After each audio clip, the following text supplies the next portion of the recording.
Estamos de regreso gracias a Miguel Paredes Velázquez. A los mexicanos nos sale caro mantener a la gente corrupta. Juan Álvarez, señor Xavier Abreu, una sola pregunta, ¿sabe maya?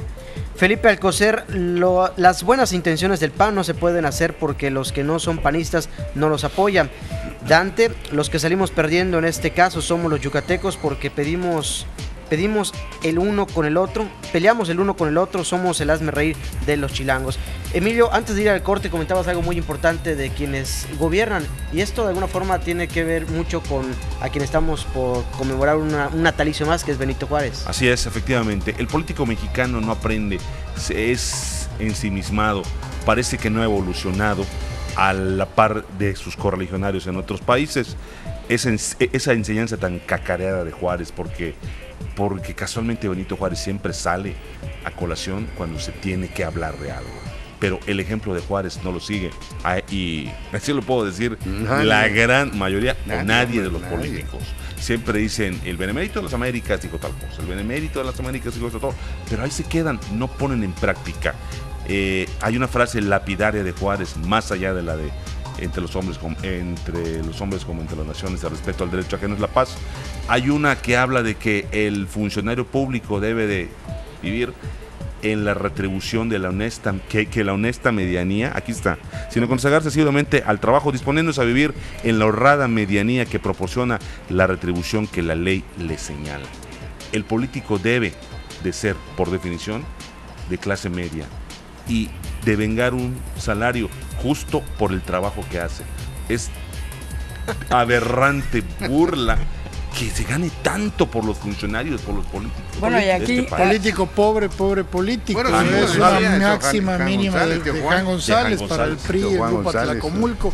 Curiosamente el mismo grupo que está ahorita buscando la presidencia de la República. Yo creo que Xavier Abreu, el caso que nos ocupa, lo que no entendió o no supo ver es la clase de pelafustanes que estaban en su grupo. Yo prefiero quedarme siempre con la imagen de Xavier ganando la elección de la alcaldía de Mérida muy bien y terminando el último día de su gestión quitándose los zapatos y los calcetines y bajó descalzo por los escalones del Palacio Municipal. Estuve con él afirmando, señalando que no se robó un solo peso, y estoy seguro que no se robó un solo peso. El hombre con formación de cursillista finalmente pues daba su última lección. Ese creo que es el ejemplo que es volver a darle la espalda.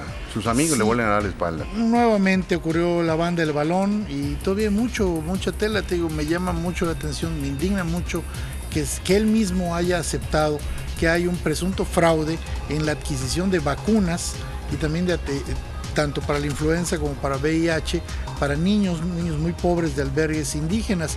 Sobre si habla maya o no habla maya, pues bueno, esto es una cuestión que afecta a todos los políticos. Hablábamos de que hay jefes de policía que son médicos veterinarios o tecnistas. Al final, con una recomendación, el chambismo, habría que revisar a lo mejor las secretarías y las dependencias del gobierno del Estado y de todos los gobiernos estatales, quizá la misma presidencia de la República. Creo que Xavier marca un antes, un después en el PAN, me atrevería a decir más incluso que Ana Rosa Payán. Sí. Y pues bueno, la historia está allá, por sus frutos los conocerán, y justicia es dar a cada quien lo que le corresponda. Si tendrá que pagar, sería lo justo. Sara, ¿ibas a comentar algo? Un comparativo un poco con Benito Juárez, algo que hizo grande a Benito Juárez, independientemente de leyes de reforma y demás situaciones que conocemos, es él venía de Guelatao, un pequeño pueblo en medio de la nada, donde no había nada, donde él vivía sin nada. De ahí fue creciendo hasta que se superó. Y él se encargó toda la vida de rodearse de un equipo fuerte, no de rodearse de gente que se aprovechaba de él o que sabía menos, de gente que sabía igual o más que él. Inteligente. Eres tan bueno como el equipo que te rodea. Si tu equipo es fuerte, si tu equipo sabe, si tu equipo te apoya, tu equipo es parte de ti, y entonces eso le permitió grandes triunfos, grandes logros a Benito Juárez. También tuvo una compañera de vida, su sentir se reflejó en todos los aspectos de su vida. Fue recto y honrado en todo sentido.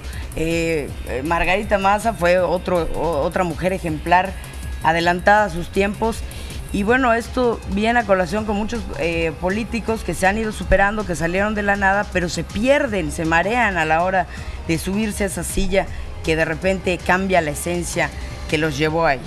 Mucho que aprenderle, ¿no? De los políticos actuales a Benito.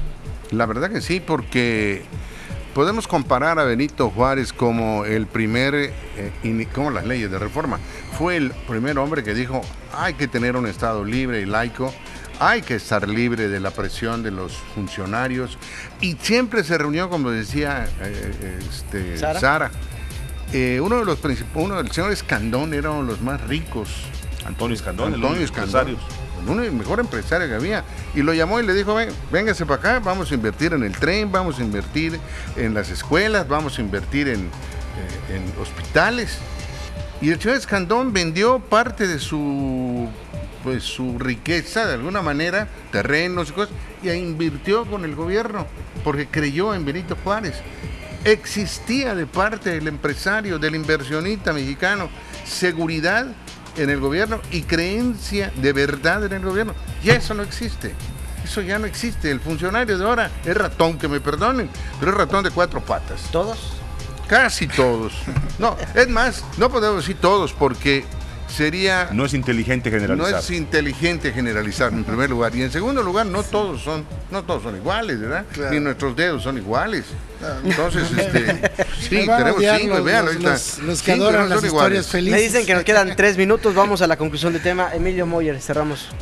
Bueno, Tony, ¿qué más puedo decir? Benito Juárez, sin duda, pues el mejor presidente que ha tenido México en la historia, si bien es cierto que Hidalgo, Morelos y los que lucharon por la independencia le dieron esa libertad a México, Juárez es muy claro que le dio las instituciones que el día de hoy siguen vigentes, existen todavía.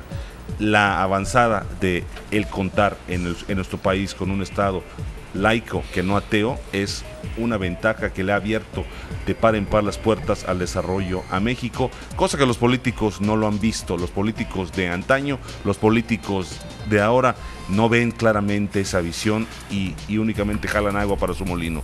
Del caso de Xavier, a él como a todos los políticos, que le tomen muchas enseñanzas a Juárez y este país va a cambiar. Y finalmente voy a recordar algunas cosas. Protagonista principal del periodo histórico de México, como la reforma, separación de la iglesia del Estado, Estado laico, lucha sin descanso contra un gobierno extranjero impuesto en México, ser el primer mexicano presidente que ha tenido México de origen indígena y haber recibido el título del Benemérito de las Américas, y a pesar de haber fallecido hace más de 100 años, todo lo que él hizo, todo lo que él propuso, todo lo que escribió, sigue teniendo vigencia. ¿Por qué no usamos esa vigencia? ¿Por qué no aprendemos del pasado? Nuestro pasado fue limpio, con todas las problemáticas de este país y su crecimiento, pero hubieron cosas muy buenas, más buenas que malas. Sara Cebada. Bueno, yo creo que es desafortunada toda esta situación del desarrollo de los pueblos indígenas. Esperemos se resuelva, esperemos no tenga que abandonar el cargo. Yo pienso que es un error por parte del PAN defenderlo de alguna manera, porque no los va a llevar a ningún lado. Es simplemente parece que están tapando algo. Si no lo están tapando, está todavía a tiempo de producir pruebas y seguir adelante. Y bueno, está de más decir que necesitamos más políticos como Benito Juárez, gente de la cual nos podamos sentir orgullosos. Daniel Barquet. El poder, ese brebaje maldito que corrompe a los políticos, incluso a Juárez. Sí, estoy de acuerdo que ustedes hablen de todas las cosas buenas, pero hay que recordar que al final también el señor planeaba reelecciones y que al final también fue combatido y por gente, incluso Porfirio Díaz y otros estaban pensando. O sea, tampoco creamos en cuentos de hadas. Me van a odiar los que crean las historias bonitas. Pero veamos lo bueno, ¿no? Sí, desde luego, pero tampoco, pues bueno, santificar. Finalmente vivió de engaños, fue engañado. Juan Miguel Castro, el fundador de Progreso, lo engañó también con el traslado de la aduana de Cisal por el calado del puerto de altura. Bueno, es otra historia. Los políticos, simplemente acordarles que todo lo que empieza acaba, y es muy interesante verlos luego pidiendo chamba, porque no saben hacer otra cosa, porque son animales políticos y porque a lo mejor no hicieron bien su papel. Entonces que piensen que todo tiene un principio, todo tiene un final, y el que no sirve simplemente se va de la historia. Gracias Emilio Junior, Emilio Padre, Sara Cebada, gracias. Y gracias a usted por habernos acompañado. Pase muy buenas noches. Esto fue Libre Expresión.